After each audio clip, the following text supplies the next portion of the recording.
disappointments in our lives. Magpatuloy tayo.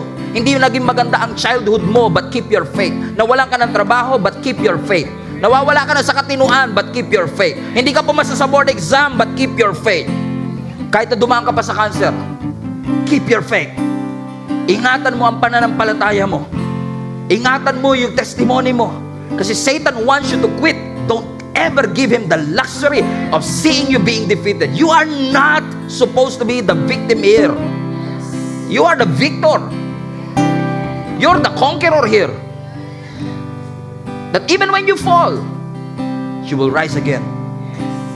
And I assure you, mga kapatid, and I will assure you, if you will press on and continue, you will see His grace unfolding every second, every minute, every moment of your life, and you will realize, never lumubay ang Panginoon sa iyo.